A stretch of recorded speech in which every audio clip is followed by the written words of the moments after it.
What's going on, guys? It's Nick here, back with another video. ADP risers and follows. We're going to look at running backs for this videos. And what I'll be doing is I'll be going over running backs who their ADP has changed over the past month. And I'm going to give my quick thoughts on maybe why their ADP has changed and how do I like this player at their new draft capital. But before we start the video, we got to do the stat of the day. The answer to yesterday's stat of the day was Robert Foster. Today's stat: which quarterback had the highest yards per attempt off play action last season? All right, we're going to go over this list in order of ADP. We're just going to start from the beginning of the draft and just work our way towards the end. So let's start things off with David Johnson. Johnson jumped from the running back 7 up to the running back 5, and there's no real surprise here. I've had him ranked 4th or 5th, depending on the day, basically, throughout the summer. I expect him to finish as the running back 5. He's very unlikely to jump into the top 4, unless, of course, Zeke gets suspended for the incident, which I don't think will happen, but it could. The Cardinals are just going to run so many plays that maybe the rushing volume isn't that much more massive than it was. Going to go up, but maybe it's not that much higher than it was in the previous season, but the passing volume is going to explode. So it's going to be extremely difficult for him to disappoint even at the running back 5. So I absolutely still love drafting him. Todd Gurley has dropped 8 spots into the middle of the second round, and I think his final ADP will be somewhere in the late second round, potentially the early third round, and he's not going to play in any preseason games. He's likely to be limited throughout camp, so there's really no opportunity for people to gain back confidence in him. There was a chance that he was out there in like the third week of the preseason. He's got some really good carries and touchdowns, and all right, people are like, yeah, I'll go back in like that late first round range. There's really just no opportunity for him to prove to people that he's worth such a high pick. And honestly, I don't think I can gain confidence back in him. He's at a quote unquote discount right now, but there's so much risk there, and I avoid risk in the first few rounds. So yeah, he can return value, but I'm not taking that risk. There's still plenty of elite options available throughout the entire second round. Really, he's just not worth taking right now. Another result of his ADP drop is Darrell Henderson's ADP rise, and he's risen 3 rounds into the 8th. And I know I said I'd go in order of ADP, but this kind of, it relates to Todd Gurley, so I got to bring up Henderson. So risen 3 rounds into the 8th, and I said for a few weeks now that his ADP is likely to finish in probably the late 4th round, and I obviously still love him at his current ADP in the 8th if I think he'll be going in the late 4th round. Worst case scenario is we get kind of like a Saints Darren Sproles, and not saying that he's the same type of player because he's not, but that type of production, that type of fantasy value. And he's still absolutely going to return that 8th round value. And this is his worst case scenario. But the best case is that Gurley's knees give out and we have college football's most efficient running back ever on a team that knows how to scheme the ball to running backs perfectly. So really the only other landing spot that could have been better for Henderson would have been the Chiefs. I mean, this is the perfect situation for him to fall into. So I still love his ADP at the 8th round, but again, it's going to continue to rise throughout the summer. Aaron Jones has risen from the late 3rd into the early 3rd round, and I believe this rise is from LaFleur's comments about wanting to see his running backs more as receivers. If that report is true, we need to start considering him in the late 2nd round. I tend to believe this report since, basic math tells you it's smart to throw to running backs. But even if it isn't, even if he sees the same receiving volume we're expecting him to see right now, he's still a good pick in the early 3rd round. So I still absolutely love his ADP. And if the report's true, it's an even better value. Kerryon Johnson has risen from the early 4th round into the late 3rd round, and this is likely to do from the report that he might catch 60 balls this season. Theoretic is apparently on the roster bubble, and while I just can't see that happening, I think he's still going to make the final 53. I hope he doesn't because I want Kerryon Johnson in there on passing downs. I think he's a really good running back. I'm very frustrated with the coaching on that team, but if Theoretic doesn't make the team, then this dude's going to crush it because he's a really good receiving back. So I have him in the mid 3rd round tier. So I'm cool, obviously, with the late 3rd round ADP. And if you want to see my exact ranking and projection on Kerryon, check out our draft kit on our website, thefantasyfootballadvice.com. It offers everything you could possibly need to dominate your league for a fraction of the cost that it should. I am practically giving this thing away for free. Next guy, Derrick Henry. And Derrick Henry has dropped from the early third round into the late third round. And I don't know why 100%, because there haven't actually been any reports really from the Titans. So this report's probably a mixture of other running backs rising and just no information about Derrick Henry. He's not going to make his ADP rise or anything. I thought he was an excellent pick in the early third, so obviously I still like him in the late third round. He's in line to see around 280 carries this season, and he has the fourth highest projection carry according to my model. And that's a median outcome, 280. Like, he could push 300 carries, and we've seen the numbers he's been able to produce with very limited volume throughout his first 3 seasons. Well, he's finally going to be unleashed this season. Remember how good of a running back this guy is. And the offense is going to be a lot better this season, getting back Delaney Walker, adding A.J. Brown, adding Adam Humphries, a healthy Marcus Mariota. This is a different offense than it was last season. So getting a player with 300 carry upside, 300 plus carry upside, who already last season ranked inside the top 5 on carries inside the 20 and inside the 5-yard line on limited work, getting that in the late third round is a no-brainer every single time. So he's absolutely a phenomenal pick. Next is David Montgomery. David Montgomery has risen 16 spots into the early 4th round over the past month. And the early 4th is probably the highest we're going to see him get this offseason. Cohen and Davis are still there. They're still going to have roles. So I'd be surprised if he made it into the 3rd round, unless, of course, like if Mike Davis gets hurt and there's no one else besides Cohen, then he'll probably get into that late 3rd. But aside from that, he'll probably stay at that 4th round ADP. And again, like I said in yesterday's video, I want to see the preseason. I want to see what this split looks like it's going to be before I'm comfortable taking him in the early 4th, because there are still some elite options that we know are elite talents and are going to have nice roles. There's still a lot more unknown with David Montgomery. So I think he's a good player. I just want to see what the split's going to be before I'm comfortable taking him in that early 4th round ADP. Sonny Michel is next, and he's dropped 10 spots into that late 4th round range. And this is, of course, a result from the knee scope. People are worried about his knee like they should be. And I haven't taken Sonny in a single mock draft this offseason. His limited receiving work and injury concerns just make him more of a 5th round pick, and he never seems to make it that far in drafts. And I don't think he will, because he's good to go. And once the word gets around that he's 100% in training camp, he's going to bump back into that early 4th round range. So unless the dude gets injured, he's not going to drop into the 5th round. And of course, if he gets injured, we're not going to be drafting him because he's injured. So no for Sonny Michel for me still. Jordan Howard is next. Jordan Howard has dropped over a round into the 8th, and I expect it to keep dropping once people realize how much better Miles Sanders is. Jordan Howard is still going to have a role in this offense. It's still going to be a committee. That's just what they like to do in Philly. But he's not going to catch really any balls.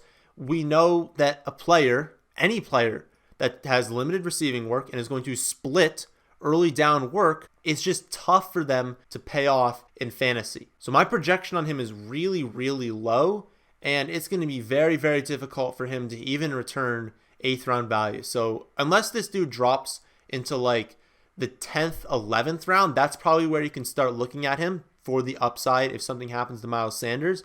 But even at his current ADP, it's just got to be a no for me. Ronald Jones has risen over 2 rounds into the middle of the 8th. And I'm not 100% sure what's causing this like massive climb, but it is actually getting to the point where all the value is kind of getting sucked out. Like, until we hear news from camp, you can't draft him any earlier than he's going. I really liked his value, but it's getting a little bit too early for me now. We still don't know for sure if he's going to win the starting running back job. So if you start taking him, in the 7th round, it's just starting to get a little bit early. So we're going to see reports out of camp, out of the preseason. We're going to know the situation before drafts are starting in like that mid-August range. If you're drafting now, I still think Ronald Jones is going to be the guy. So if you're doing best ball leagues, I'm still cool with him. But don't be reaching. Don't be reaching on Ronald Jones because his rise is getting really high. Jerick McKinnon's ADP has dropped over a round into the 9th, and this is likely due to the fact of the report that Coleman, McKinnon, Breida, one of them is going to be a healthy scratch each week during the regular season. and Coleman's very unlikely to be scratched. So we're just looking at McKinnon and Breda, and Breda proved to be pretty darn good last season. So there's a real chance that McKinnon has a lot of weeks where he's just a healthy scratch. And I just don't think you can draft someone like that. You know, coming off of the injury, not being a healthy scratch sometimes, I mean, that's tough. That's tough to draft a player like that. So unless there's an injury, I'm just going to stay away from Jerick McKinnon under any format. LaShawn McCoy, he's dropped a round into the late 9th, but he's still going too early. So I expect that to keep dropping. It's a complete mess in that backfield. McCoy, Gore, Sanders, all splitting first team reps. Is just stay away. Stay away from that entire situation. Just completely fade it. Adrian Peterson has dropped a round into the 10th. And that's actually a fine spot for AP. You know, assuming both of them are healthy, they're both going to be probably unusable in fantasy. But AP showed us the upside last season. And if Geis isn't fully recovered from the ACL when the season starts, he could put together some solid weeks. So I'm unlikely to draft him. But in the 10th round, I understand if you want to take him. Just know, I mean, it's your 10th round pick, so you already know you're not starting him to start the season. Just know that there's a chance Geis is fully healthy to start the season. And in that case, you know, he's just not going to be usable. You're just not going to be able to use him in fantasy. Devin Singletary has risen into the 11th round. I'm definitely not sure what caused this. Like I said with McCoy, it's a backfield to stay away from. They're all splitting these early down work. Maybe people think that getting these first team reps was really good for him. But, I mean, he was splitting it 3 ways and there's no information. So there's definitely no way I can take him in the 11th round. I mean, if you want to get him in like that 12th, 13th, like just take him with maybe your last skill position pick. All right, that's fine because he's at least the running back that's ascending in this offense. But nah, I'm not doing that in the 11th round. There's still very, very good weapons available in the 11th round for me to take one on Devin Singletary. Well, I mean, we don't even know if he's a good running back. Like, we have no idea. Deion Lewis has dropped around into the 12th. And we saw towards the end of last season how they want to use Derrick Henry as the workhorse and Deion Lewis really only as the receiving down back. But there will still be weeks where Deion Lewis is usable. There are just going to be a lot of weeks where he's not usable. It's going to be very difficult to predict. It's going to be very frustrating to own Deion Lewis. The thing is, his ADP has dropped into the 12th round. And I do think that's a fine pick. I mean, think about the upside if something were to happen to Derrick Henry. Like I already said, I love Derrick Henry's ADP, but imagine if he got hurt. I mean, Deion Lewis jumps in there to get a lot. I mean, probably like 20 carries a game plus receiving work. I mean, he has a chance to return high end 2 to low end 1 value if something were to happen to Derrick Henry. So if he keeps dropping into this 12th round, you can rely on that. Be like, hey, my last pick, I know I'm not starting him. I know it's, probably not going to happen, but he's not a bad guy. Just keep on your roster and just wait for a stud on free agency because he could become that stud on free agency if something happens to Derrick Henry. So I think it's completely fair. 12th round is like a completely adequate spot to draft Deion Lewis. Justice Hill, he has risen a round and a half into the 12th round, and we saw this one coming. We know Mark Ingram isn't an elite running back, and there's a chance that Hill can take over as the lead back at some point in this season. Probably not right away, but some point in the season he could take over. I expect him to go in the 10th round come August, but his final ADP is honestly going to depend on news coming out of camp and how they use these guys in the preseason. If they're splitting work, I do expect him to jump into the 10th round. Probably not get any higher than that because, again, he is still a rookie, and the receiving work in that offense for running back, unless we see something different, wasn't that great last season. So the upside is still capped. Damian Harris. Damian Harris has risen 2 rounds into the 12th. Like I said earlier, Sonny Michel had the knee scope. This is likely a reaction to that. If Sonny Michel suffers another injury, you're going to see Damian Harris's ADP skyrocket. But as long as he stays healthy in camp, I don't really see it getting that much higher because he's not going to have that much value for you in fantasy unless something happens to Sonny Michel. But again, I'm still targeting him for his upside in the 12th round. Always take the cheapest running back on the Patriots, at least being reasonable. We're not out here drafting Brandon Bolden or anything, but he's reasonable upside, and there's a chance that the guy who gets hurt all the time gets hurt again. So I'm still targeting Damian Harris. Last guy on the list, Nyheim Hines. Nyheim Hines has dropped around into the 13th.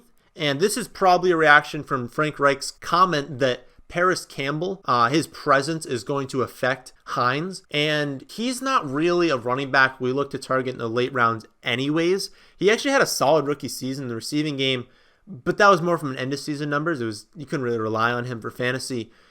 But let's just think of the scenario, right? Like, you're drafting a running back late because you think maybe the starter gets hurt or maybe this guy just takes over the starter's job. But we know there's a 0% chance he just takes over the starter's job. That's not the type of running back Hines is. And even if Mac gets hurt, it's not like he's going to get that much early down work. It's going to be Jordan Wilkins taking over that. So where's the upside, right? Because, literally for Hines to pay off, he would need Paris Campbell, Mac, and Wilkins to all be banged up, and then he's going to be usable for fantasy. But unless that happens, you can't use him. So I know that he's going late, and you guys probably aren't thinking about him anyways, but just know, if you see his name on the board and you're like, oh, he had a lot of receptions last year, it's not the type of running back we're targeting in the late portions of the draft. We want a lot more upside than he offers, so just stay away from him. So those are the ADP risers and fallers. If you guys liked this video, make sure to leave a like and let me know if you want to see other positions. I think I'm going to do it, well, probably not for quarterbacks because they don't really change much, probably not for tight ends because they don't change much. Maybe I'll do this again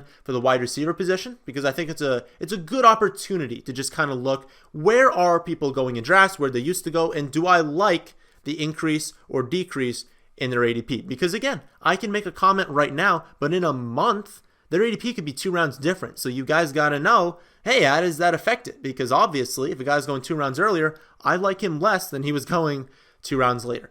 So remember, you can get our draft kit at our website, thefantasyfootballadvice.com. But that's the end of this video. I hope you guys did enjoy. If you did, how about we hit that like button? How about we subscribe if we are new? And thanks for watching.